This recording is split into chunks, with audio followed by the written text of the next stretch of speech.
When you're blue and kinda lonely too, you'll find a smile will go a long, long way. Though you're down, don't sit around and frown. A little smile will go a long, long way. Never grieve, just try to make believe the sky is blue, although you know it's gray. Don't you find it's just a waste of time? You'll find a smile will go a long, long way.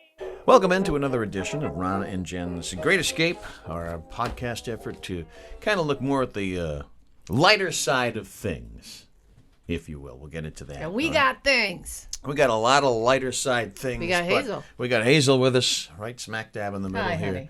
She'll make an appearance, I'm sure. Oh, there she is. There she is at some point. Hi, She's hidden by the Three Stooges, who are in my Red Sox mug. We have friends joining us this week. Yes, we do. Well, we'll start with this. What's of course. going on, Ron? Our good friend Lou Pullner. Sweet Lou Pullner, who often shows up on the Lou. Anything But Lively experiment, but it's not his fault that it's not that lively. No. He often says, at the end of the show, the outrage of the week. They still do that. I haven't watched it since I host the thing. That's true. Is Maureen Moakley still on that show? I believe she is. I know Really? my friend Dave Lehman is still on that Wow. show, too. So, but I'm not on it, so I don't watch it. So, Yeah, well. how about that? All right? Well. Basic rule of thumb. If I'm not on it, Yeah. it doesn't interest me all that much. That's a good okay? role. You know, I never get paid for hosting that thing. Well, you should have. But they did throw a great Christmas party.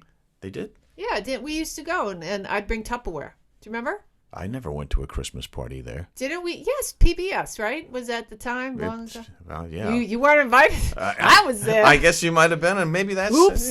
Again. Anyway. Lou Pullner often says, here's another reason why we suck as a state. Okay. Check this one out. Love Lou. Go He's Local great. Prob says Yes. that Rhode Island's job recovery from the pandemic is dead last. We are 50th That is true. in the United States, according to a new report, in terms of getting that economic engine back up and purring like a kitten. Nobody wants to work, Ron. Well, I guess specifically nobody wants to work in Rhode Island. Pacifically. I mean, everybody's hiring. I mean, true. You know who's not hiring is Honeywell. Lums. Yeah, Lums. Honeywell and Smithfield not hiring. How do you know? Because, according to the Providence Journal, well, that's what the Journal said, to quote the mayor. Yes. 14 months after Honeywell International announced that it was going to hire 500 people to make the N95 masks, Oh, guess I remember what? that. I thought that was great. Demand for the masks now waning because we're turning the corner on the pandemic, so unfortunately that impacts the people at Honeywell. Yes, actually, the mask mandate is over in Massachusetts, which is where I go to I Love Kickboxing. I want to give them some love up there. What a great place. But if you're fully vaccinated, no more mask. Wait. Okay. Yeah, right. If you're fully vaccinated. Oh, yeah, I am. Because people are honest. Yeah, absolutely. I'm fully vaccinated. I mean, you know. The honor system, yeah, that's going to work just really, really well. You know whose tenure I think you can start to time with an egg timer? No. The education commissioner here in the Ocean State, Angelica. The lieutenant governor? Angelica Infante Green. Now governor. Oh, All right? okay. Because according to the Projo, Yes, the Projo. Education Commish has been removed from contract negotiation meetings with the Providence Teachers Union. Those meetings, by the way, those negotiations have been going on for over a year. Well over a year. What the heck are they negotiating? A new contract. What do you think? Well, no, What do you think? Ron, Everything. but how? Hours, tenure, what? this, that, and It takes that long? Oh, absolutely. You can't sit around a round table even once a week and knock this out? Apparently, they can't. Wow. So in a statement that was sent to the knows Providence Journal on Friday, the Rhode Island Department of Education said that the change occurred a few weeks ago when, quote, it restructured the negotiation team. Now, if that was broadcasting, what would they say? We're moving in another direction. in another or a different direction. Up. What are they negotiating? That was a rhetorical question. Oh, and he see. looks at me and says, a contract. Wow, I guess. Okay. Well, thanks. you know, I mean, I mean- you can't assume I know what you're talking about at this point in my life. All right. I think that's fair. This shakeup, by the way, Sheik also comes after controversy Do over that again. Sheik. Thank The you. over assault allegations against the former administrator in the Providence school system. That's Footgate. That's Footdude. Footgate. Footdude. And that, of course, resulted in the resignation of the superintendent Harrison Peters and the teachers union's overwhelming vote of no confidence in Infante Green's ability to lead. Now, don't forget, Infante Green was a Gina person, was a Raimondo person. And Raimondo's now in D.C., so who's around to protect her? Is. Who's around to protect Infante Green? She's Probably faithful. nobody. So I bet you by the end of the year, Infante Green, her boot heels will be wandering, to quote Robert Zimmerman. You know who Robert Zimmerman is? I think so. His boot heels are wandering. Actor? Bob Dylan. Oh, well, I Dylan guess just not. turned 80 years old. Yeah, I was never a Dylan fan. I like didn't know his Dylan. name. I like Dylan as a writer. Certainly as a singer, he leaves a lot to be desired. Anyway. Well, I have something to say about the foot dude. Just going back I really wish, there's a part of me that wishes that he was a toe sucker. Like maybe he is, and we don't know. Like, what's his face there? Well, who is a toe sucker? Dick Morris. Yeah, well, he was. Yeah. That's no, but the sport's toe sucker. He was. He had a feet fetish. A foot fetish? I don't a remember. Foot fetish. Remember? An athlete? Yeah, and Wes Welker said, "Oh, he's going to dip the toe in the water." Was it Bill Parcells? Oh, no, no, it was Rex Ryan. Rex Ryan. That's right, Rex Ryan. Rex Ryan. Right. That Okay. guy. So if it was only the toe sucker thing, it would have been a heck of a lot more interesting than just a foot massage. But I'll take the foot massage. Well, perhaps the foot massage was foreplay. I just don't understand people that haven't that much fun with feet.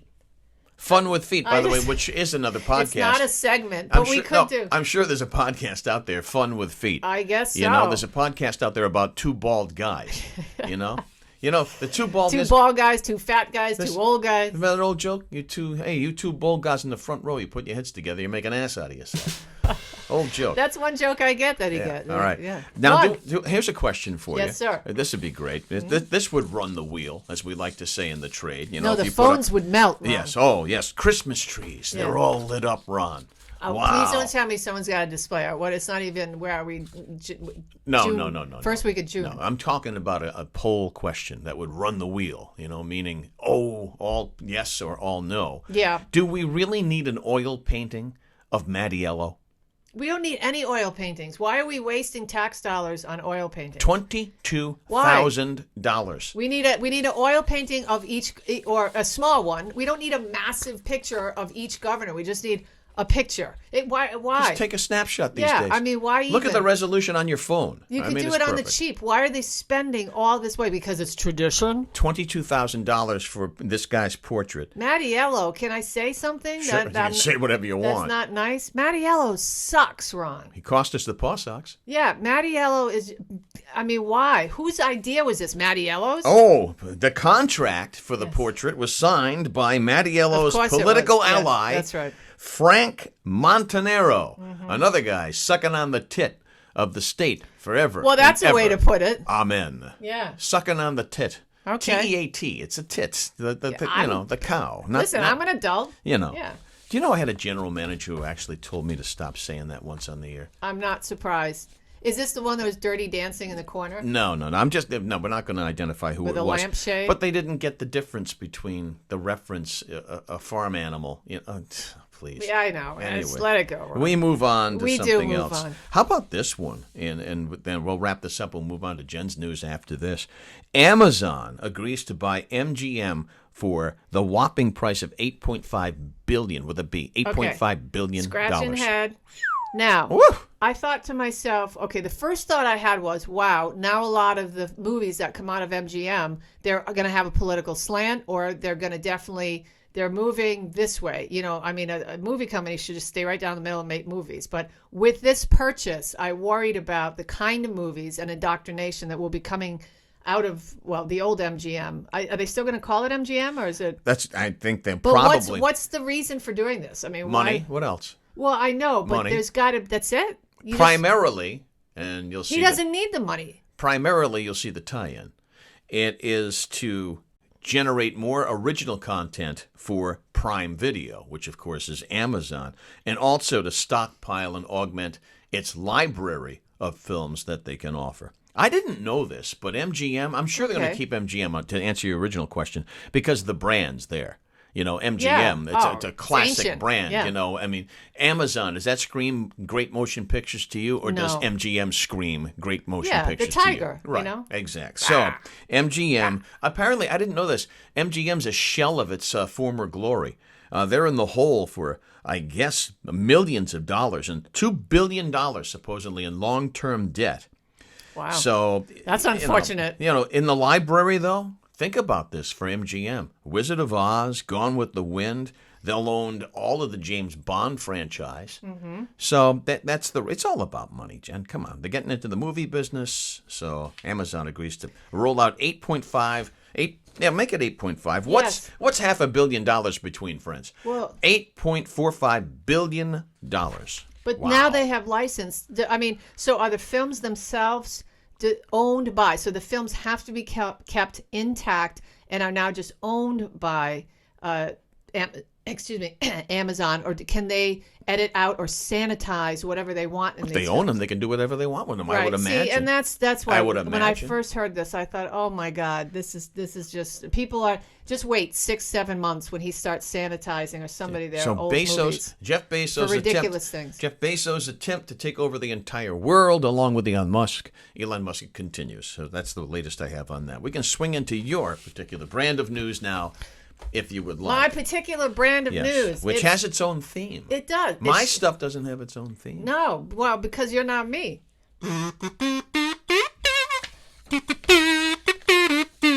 It's time for... Sing it, Ron. Jen's News. Boom. You like Jen's News. Yeah. that? There it is. All All right. right.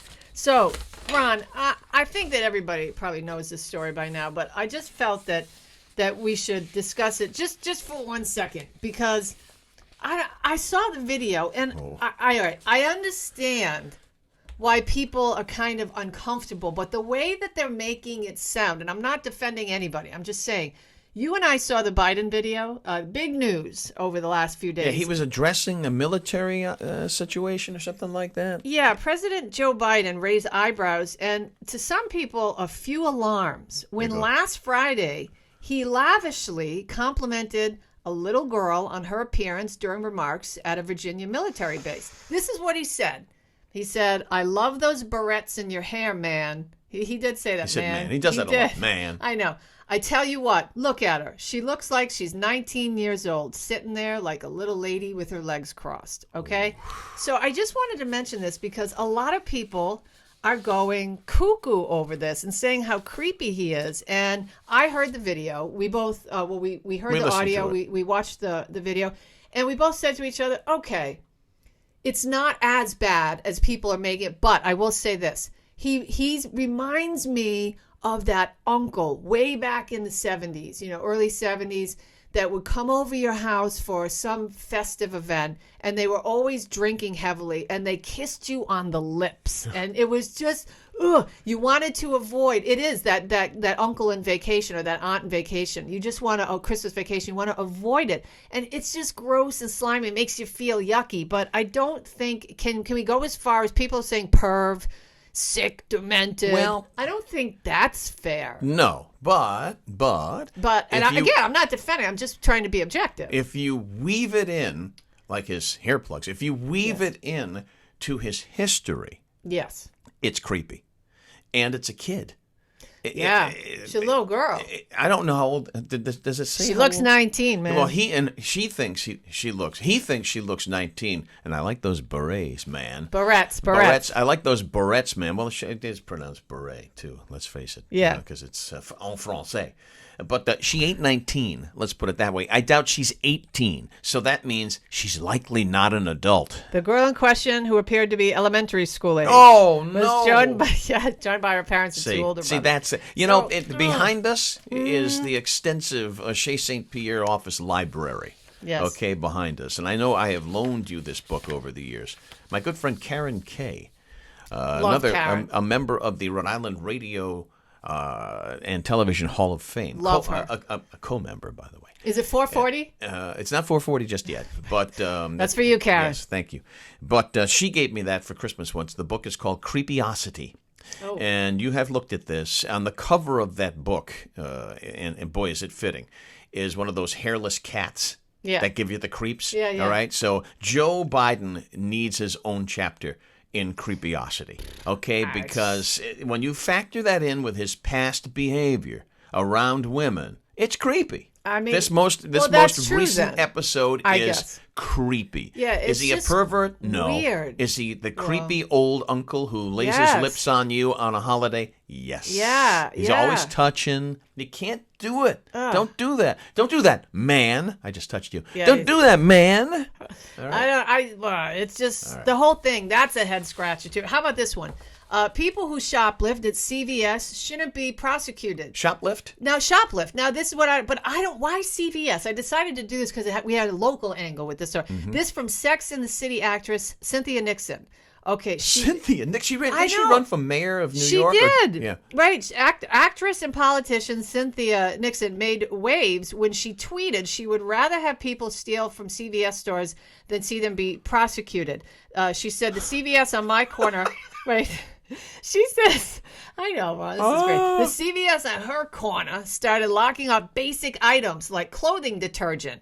And so many families can't make ends meet right now. I can't imagine thinking that the way to solve the problem of people stealing basic necessities out of desperation is to prosecute them. So evidently she received a lot of pushback. Yeah, on you Twitter. think? Well, There's a lot of places out there that help out individuals who find themselves in that plight. They do. Okay? And it doesn't, and it's not, and that is to prevent you from going into a CVS and stealing, all right? But apparently this has not dawned on actress and activist and political person Cynthia Nixon of Sex and the City. My first reaction when I read these stories is, well, you know what? Put your money where your mouth is. Regardless of who it is. Exactly. Just let somebody come live with you who's suffering or who's in poverty, or maybe somebody who actually stole and is getting prosecuted. Go down to the precinct, take them in. Let them stay in your hacienda, rehabilitate them, and help them find their way. Or create an agency, Right? Because you Makes sense. you got the celebrity power to do it.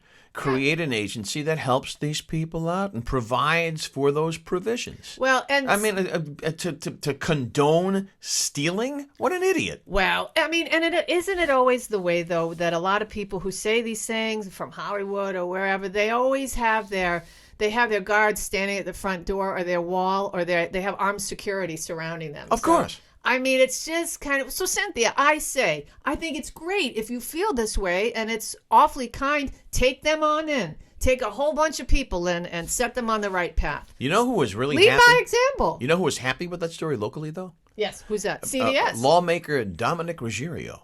Dominic Ruggiero. Dominic Ruggiero, who was arrested back in 1990 for stealing condoms from a CVS. Why? And now he's like one of the most...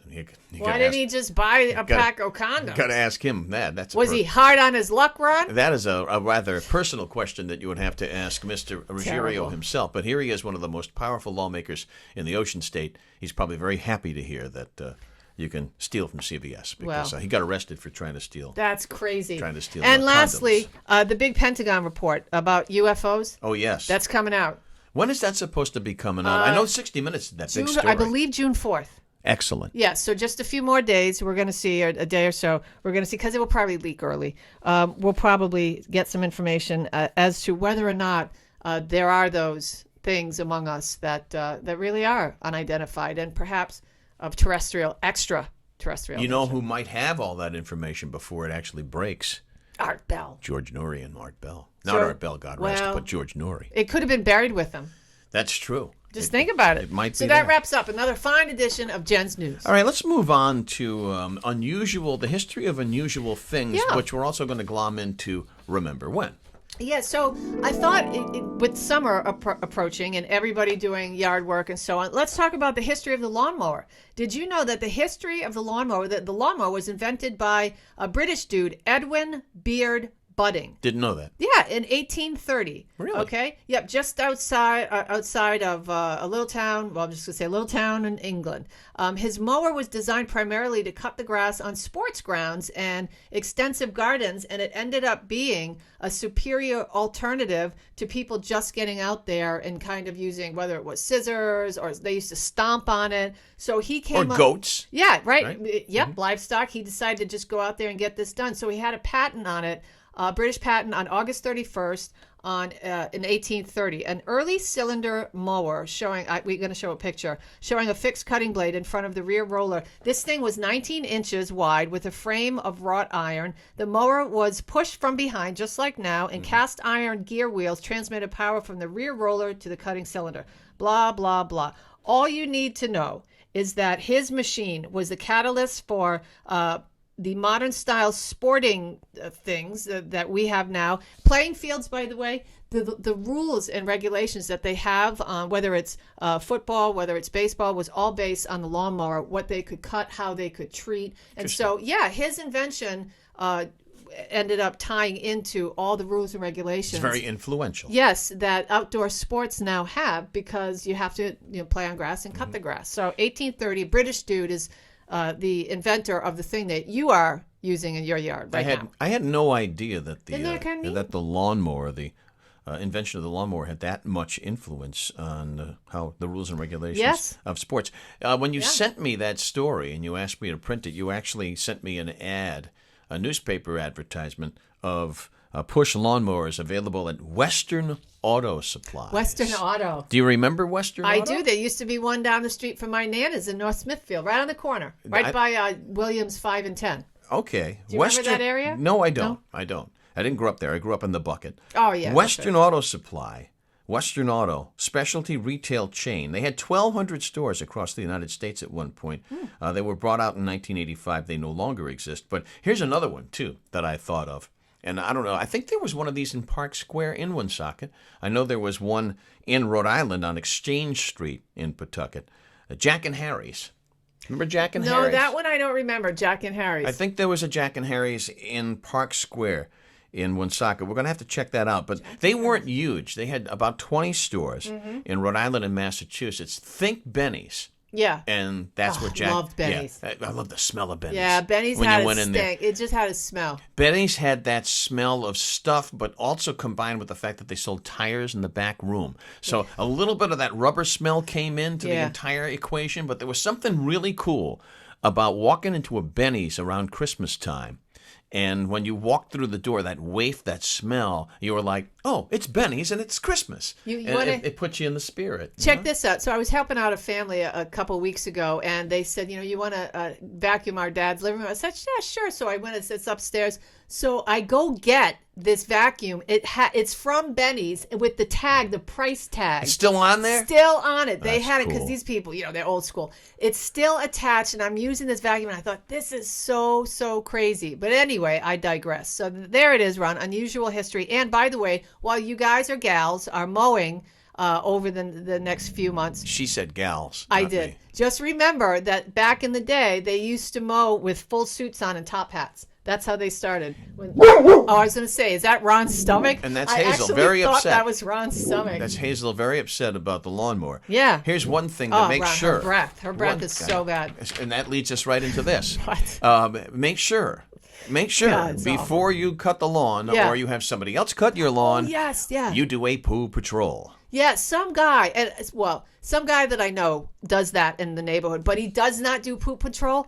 You can see the chunks flying all over the... Hey, by the way, you had an issue with your little sprinkler system. My little sprinkler system at Chez St.Pierre? Here at Chez St.Pierre, where everything's free. I mean, candy grows on trees here. It's amazing over here. I come in and he says, oh, well, there's something wrong with the sprinkler system. It's an underground sprinkler system. Listen to what he says. He says, Patty's going to have to get a few extra shifts where she works. We got to get it fixed. Well, I said, Ron, I got to say that on the air. I'm retired now, so and those underground sprinkler systems, when something like that goes south, not cool, because it's all underground, and it's like, when you own a home, let me tell you something about here's the average. I want to be a homeowner. When you own a home, talk to me, yes. Anything that goes south, you look at each other, you look at your significant other, and you say, that's going to cost, you just say it in unison, that's going to be about $1,000. Everything. Everything? It just seems like everything Wow. is about $1,000. Yeah, Patty's hard at work. Yes, she is. I think she she's just went out to working get I know. She just went out to get another shift. I think she's So, working today. That's Jack and terrible. Harry's. Jack and Yes. Harry's, by the way, we'll finish up with that.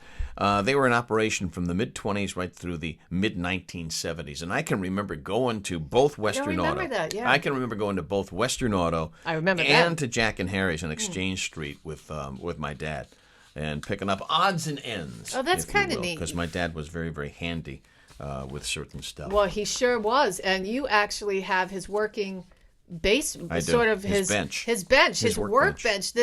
It's so awesome. If you saw this, and I believe, now refresh my memory, you have his actual radio that he listened to the ball games on while he was working. Yes. And Ron, listen, and he's got it all set up. You should take a picture. I'll take a picture. You should take a picture. Maybe we'll post it. We don't want anybody breaking in here. A and podcast stealing to your come. things, When my sister and I sold my So parents' cool. house, sold my parents' house on Vine Street in Pawtucket.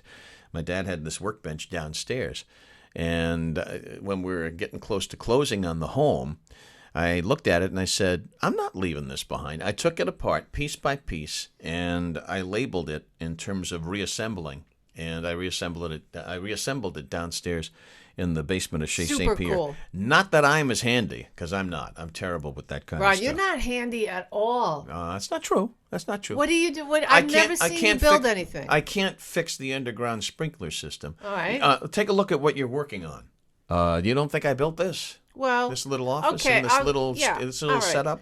All right, so I'll give you don't that. go there. Okay, but All you know, I don't expect to see you under the sink with a wrench or anything. No, you don't want to see that either, because I'll just No, I don't. I'll just screw everything up. You don't want to. You don't want me doing. And I that don't kind want of to stuff. see your butt crack. When's the last time you mailed a letter by snail mail? Just a few weeks ago. Can you remember the price of a stamp? I don't. I get those crazy forever stamps Yeah, or whatever they yeah. are. They don't tell you the price anymore. Just Guess says what? forever. Guess how much for 55 cents. I remember when they were 10 cents. I remember you mailed a postcard for 2 cents. Yeah, I remember 5-cent stamps, and I never understood 5-cent stamps, but 10 cents. That's how much a stamp used to cost when I was a kid. I remember walking to school 15 miles. I remember being born. That's it. No I remember oxygen. coming out into this world. We used to walk 15 miles each It was way messy. to school. There was no oxygen. We used to breathe sand. Anyway, the United States Postal System under Mr. DeJoy, Postmaster Luis, get the hell out of Dodge, DeJoy. What a stiff this brouillon is. It's going up to 58 cents. 58 cents.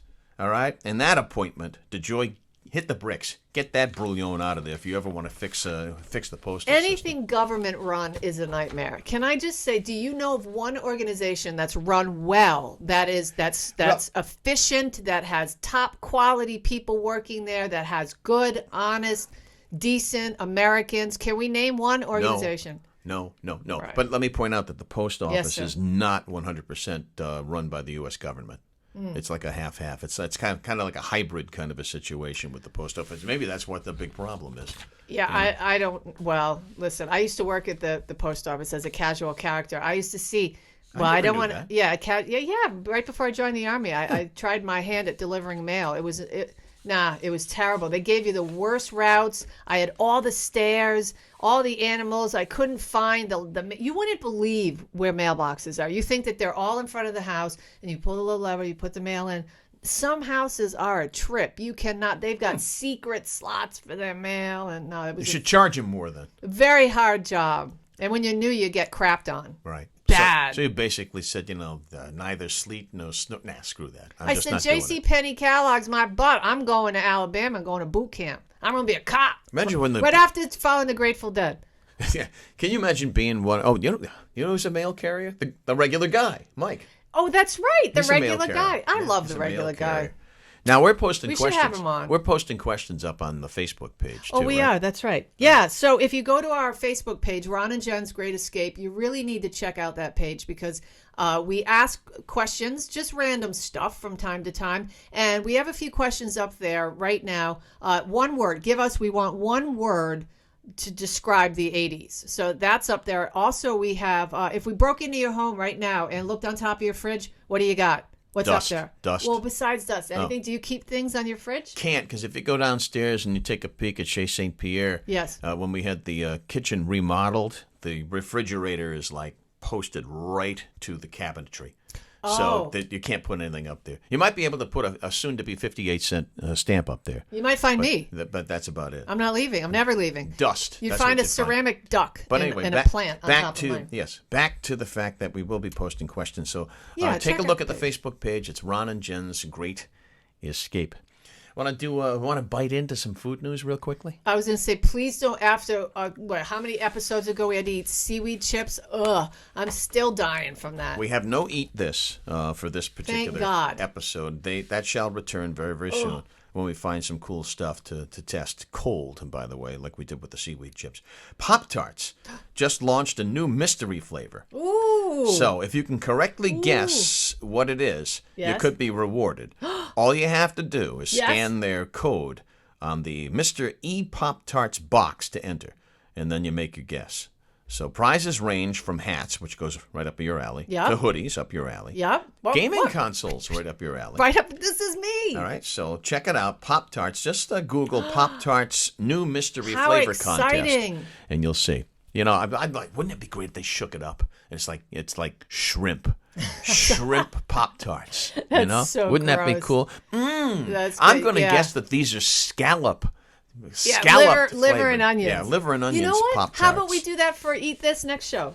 The Pop-Tart? Yeah, I'll bring a box of. I'll find some, and then we can try it, and we can let you know. All right, you're on the hook. You know, I used to eat Pop-Tarts as a kid. I don't eat a lot of pastry and stuff like that anymore. I have other vices, but my favorite Pop-Tarts. Other vices. Yeah, the cinnamon Pop-Tarts. Really? Yeah, with a little frosting on them. Yeah, nice. that's kind of... You didn't like the cookies and cream or strawberry? I don't have... No, too sweet. None of that and we stuff? don't have a toaster at Chez St.Pierre. You know, you don't? Do you have a toaster oven? Toaster oven, yeah, I think. No, we don't anymore. Wow. I don't even know. But we have nothing to heat our Pop-Tarts with. And remember when you used to put them in the toaster? Yeah, inevitably, sure. you couldn't wait. They'd pop up, and right away you take a bite, and you're like, you're like a kid from Home Alone, right? You're scalding. Had to burn the edges. The edges. Oh, you had to make it a little more than just golden brown. Absolutely. Ooh, mystery Pop-Tarts. My life is so full. I'm thrilled by this. Can I just tell you? All right, next podcast we'll search for those. Pizza Hut is apparently launching a roast beef dinner pizza. That just the description sounds just gross, doesn't it? I'm not a roast beef person. I'm not a red meat guy. You know? Arby's, we have the beef, or whatever it is. Meats. I just think, ew, that's just not me. Yep. That's not my jam. Nope, not me. No. It just doesn't make it sound sexy or yummy. Roast beef and anchovies on top of a pizza. I'm out on that. We need a Clara Peller. Speaking of beef, you know, if they would bring back somebody like that, or remember the dude from Burger King, Herb? Yes. Yeah, and he was terrible. I love that campaign. And this guy with glasses, and he was bald, he'd go into Burger Kings all over the country. He was a geek. It was a geek. And if you saw him, then you had a chance to win something like $1 million. And then it was, you know, like, where's Matt Lauer on the Today Show? Where's Herb? I know where Matt Lauer is. Well, now we know. I know where he ain't. Well, he's not at San Quentin. He's holed up somewhere in some luxury mansion. I don't know. I have no idea. We need a Clara Peller again. All right. How effective was the Clara Peller campaign? Where's the beef? What was that for? That was for Wendy's. Okay. All right. So I guess it was effective. All right. A little test there. Yeah. Little test. Good old Wendy's. Wendy's. We should do down the road. What's that? I think we did this once when we were doing the shows, when we were doing a show together on WPRO. I think we did like slogans for different products, and people would guess what we were talking about. Oh, that was fun. That's fun. Make it the soup campaign, make it Progresso, or make it yourself. Things like that. Yeah. You know? All right, I'm down with that. And then we also but we don't have audience participation. Not here. yet. And not yet. Not yet. Is there something you need to tell me? Oh, I don't know. You know, my wheels are always spinning. I'm excited. Although you say that I can't fix or build anything, my wheels are always spinning. Well, you can actually smell the smoke of my wheels. I got a few phone calls, but I don't answer the phone of numbers that I'm just going to leave it at this. Isn't call waiting? I mean, not call waiting. Numbers that isn't call ID the greatest thing in the world? Yeah, no, it is. Oh. But a couple calls came in from people at places that I recognize a number, but I just haven't called back. And that has to do because I'm letting you take the accordion? Well, yeah, the accordion, but I'm going to let you drive the bus here on this whole... Before we close... Kit and caboodle Before thing. we close... We're closing? It's already that time? Yes. before we do that, something Yes. came to fruition that you said might happen. And I'm going to let you do that story right now while I tune up. That's right. Well, Ron does call me Nostradamus because they're just so big. I can smell a pie cooking in Tallahassee. But here's the thing. Congratulations are in order for Kelly Clarkson. NBC announced that her daytime talk show, The Kelly Clarkson Show, would replace the Ellen DeGeneres Show in that coveted time slot fall of 2022. To review, Ellen announced she was ending her daytime talk show after 19 seasons. That's been on 19 years? I know. Can you believe it? How long ago was it that Oprah was screaming, and you get a car, and you get a car, and you get a car, and you get a car. And then came Ellen. And then Ellen 21 Days of Christmas, she gave stuff away. So let's see what Kelly Clarkson's going to give away. I want to go. She ought to give away her ticket to the buffet line, if you ask me. Well, you can't say that anymore. I can say it on this. I can say it whatever the hell I want to say on well, this. That's a beautiful true. part about and by this. the way, those people that you got a car from Oprah, you paid car taxes in your state on that. How did that feel? That's one of the things a lot of people just don't understand on a game show. Like the price is right. The price is right. And what's your bid? As long as you don't go over. By the way, who came up with that rule? As long as you don't get over. Shouldn't it be who came the damn closest? Yeah, I don't... There's so many stupid rules. I don't know. Like, who the hell came up with the idea on Jeopardy, Merv Griffin probably, that your answer must be in the form of a question? What the hell is that? Oh, there's my answer. Yeah. It's a question. Maybe we should do a segment called Things We Can't Answer. I like that. You like that? We'll try that. Okay, maybe next time. But right now, where's my duck? I've got the chicken. Be nice to Time to end everybody. the show. See ya. Be kind. That's right, Ron. You'll find a smile will go a long, long way. Hey, you're getting really super good at that. Now it's time Ought to be. Now it's time to try a Playing new since tune. I was 10 years old.